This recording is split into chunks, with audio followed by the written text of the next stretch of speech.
لسروی دیارده رفاندن زاروکان ما میوانداریا مامستا سعدون شیخ و سیاستمدار کرد جه آلمانیا کریه مامستا سعدون دم تباش به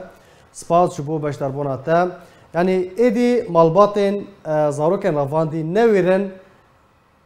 بانگا و گراندنا زاروکن خواه بکن گلو چه سیاستک لسروان تیمشاندن راستی چه گف و تهدیدان تین دم باش تماشاغاني ور راستی اف مال باتاني گزارو كيوان تين رفاندن دروشك قلكي زور وخراب جياني دكن دبن قفا فيري خستنا گزارو كيوان رفاندية دبن قفا وان دشياني دكن وقت كرم حتى قال لك معلومات هني راناق هين انه زارو كيوان هاتن رفاندن بلاغ ام دبهيزن لسراق هاندني هناك بشتي سيمها چارمها نهرادك هين انه ولا زارو كيما هاتن رفاندن افنيشانا او وان معلوماتي وان زاروكا تخن بنكفي بأشكري جوار يعني نشان دكن بلاغ زاروكن كذباوان برني خستن بن كنترول اخوه وبزاروك يعني بكذباوان وان دخن بن ترسي وبن كافي باشا ما مال باطن وان تشوا بخوفا جرددن بتشي شوي بتشي شكلي باش وقتا مرد شوبين افكاري وان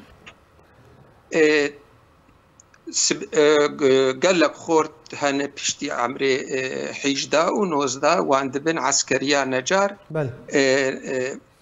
باوي وان جاوان لسر راقهاندني ناقري لسر تلفزيونا ناقري بانگا ناشین جری خستنی ما في مروفا ج آلیه سیاسی به ج روشن بیرا به لو آلی وان بکن زاروکی وان بگرین بس اوانه گزاروکی وان د عمره 13 و 14 سالاده 15 سالاده اوانا لسر تلفزيونا دقريم دبي دلي مشوتي دبي هندري مشوتي قال لك زحمته قال لك زحمته وقتاق او كذبا وان دخن دستي خو افان اف مال باتانا مجبور نجبو خاطري زاروكي خو قد كيفن بن كنترول وان ودبن دستي وان دي وتمي و بيفا اسبك تعاملي بوان بكن جبوق افانا زراري نجين زاروكي وان تمي عملي دبن انه از راناق هينم از بيفك توج طال ازنا بيجم لسروان جبو زراري نجين زاروكي بلكي زاروكي مفقرين وبفي اواي وان دفي جيانا قال لك زحمت وان دهيلن بله باشه ما مستسعدون تبحثا رخصن ما في مروفان كر دفي درباره ده يعني جدما كو اف ديار ده هاتيه هولي حطنها بيجومان بصدان وبحزران زاروك هاتن رفاندن ولشكر كرن ودشر ده هاتن كشتنو بنا قرباني رخصن ما في مروفان چه ين خوجهي ين محلي چيجي ين ناو دولتي بأركي خوا باش رابونه دفي درباره ده كو سينو ركيش في ديار ده را دينن مقابل رخصتني ما في معروف على الجمع بري شورش وبيشتي شورش جمارك برهني وهبو دفي واردي يعني وقتش برافاندنا زاروكا بيتر رخصتني ما في معروف معني بفي مجاري لا راست آلية سياسية بارتية سياسية أو أم جن معني بحمي نواحي حياتي بس بيتر رفاندنا زاروكا تشتي وري بيتر كاري رخصتني ما في مروفاي مقابل ترولاوان و تو دنگوان شي تنيي بس يعني مرد خوازه وك آلية سياسي ايج ندبن كنترولا بيديد بس راقهين بس تضامن بكن مال باتي زاروكار وان زاروكان يك هاتن رواندن نه بس رخصتي ما في مروبا كساتي جواكي اكاديمياس يعني دنگوان كسكي تنيي اف کسانی سر بخوا چه جواکاس فیل به چه وک اکادمیسیان به چه وجهك مدقوت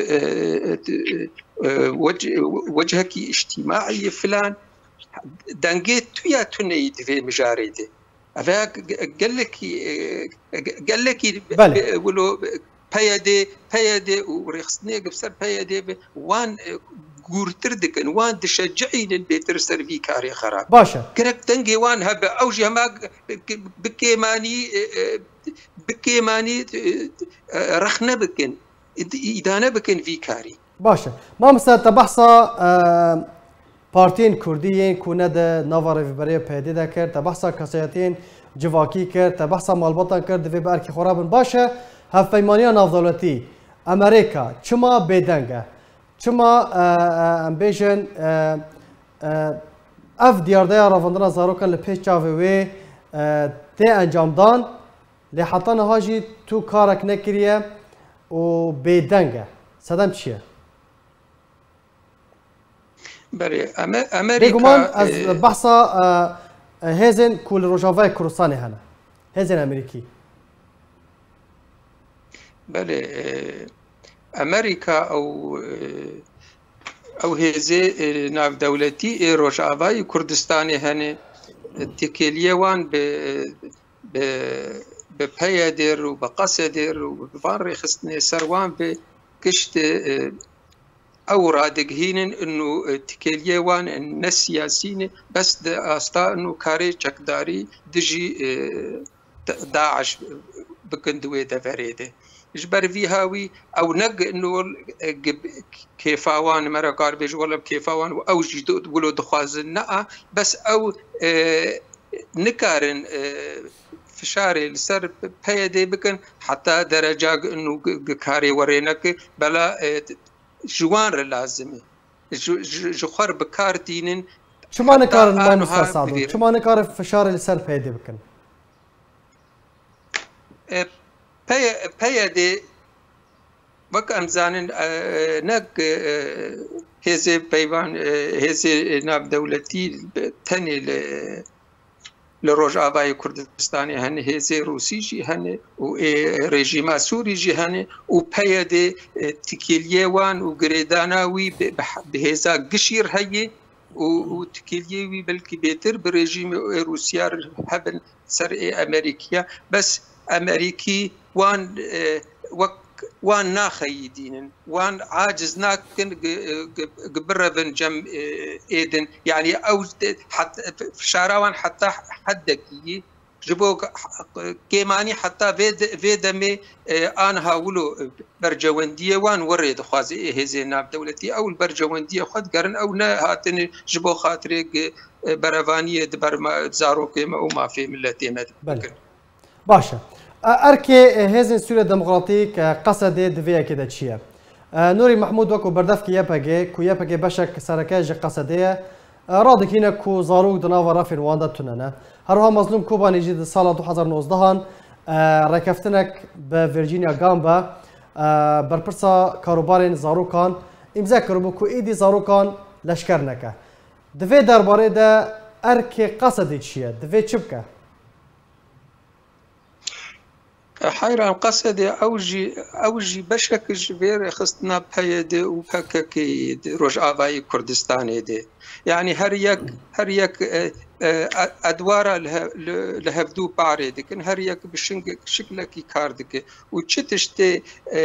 او امزدكن نا تدربي ريزيل امزا خناغرن وتدربي امزا کار شوی امزیر ناکه یعنی تی بیرام سه هاتن و اتفاقیات لهوله و دهوك تشيبون رز شويد امزا خورنا قرتن وان بهزي ناب دولتي جبو تشكرنا زاروكا امزكرن ورز لامزا خو ناقرن او تميل جمان قرنج برجونديه وان وك ريخستن وك بارتي شد خوازي او ويادكن ويش دريا راغاندنيرو دريا امزار ويش هزن ابدولتي بيجن قمناك اهلا وسهلا ام نماك ذي كاري دكن ويلجا دناف هزي مذهب جميع وان بشين المال وفدقرن او كاري خود كمبليدن يعني او ريخستني ناف دولتي كاردكن شبو ما في بروبا وإزاروكا أو جي حتى درجة بك كارن زختال وان بك نهي زك جقدار سر عرضي ونرينا خو فرضي سر كيدي وبأم تخازن أبانا الجوري برنسيب ما في مروباي أم تخازن بفيرن هون تعامله بكون بأهل وسهلا وبدقرن أو كاري خودك نرجعدي وكأو تخازن أو بردومية ديارديا رفضنا زاروكان وتشاو باندور السر جواكا كردي بكا أنجام من ويتشبه انجامي قال لك خرار يعني او زارو او مالباتي زاروكي وان هاتن الرافاندن دبن ترسي وقفادج يعني دكن ايج زاروكي وان هني و لروج آبای کردستانی دبن دسهلاتا پیدایدنی روج و شواوان گشت بترسي درباسته به يعني زاروكا وان هر مدرسة بترسن كا ويفجر بنجر شو سوكي ولا شو كاركي تميل سر زاروكا خو بترسن بلا سقام قري وأمان واستقرار تنية وبردوام كارز في رخصتني درب عندنا زاروكا ده تبر بيها يقول لك زحمتي وتدبيني يعني ايه زاروكا وان هبه بس قارب ودرفت شوان دركبه درفن زاروكي خو بس انه ام زاروكي خو ريزقار ام زاروكي خو خلاص بكن جناب دستي فيري خصني ام درخن يعني وقتا رواندنا زاروكا ولو بفي استي بردوام دبي يعني ارمان جوان اسرك نبس قلنا وان زاروكا شخور ببن بكاربين دكاري خوي چقداري دي جبوغي هند روش آبای كردستان يجي فالا بكش ملتي كرد ملتي رسن گلک سپاس جبو سیاست مدار کرد سعدون شیخو کو تو میوانیم بو گلک سپاس جبو بشتر بوناته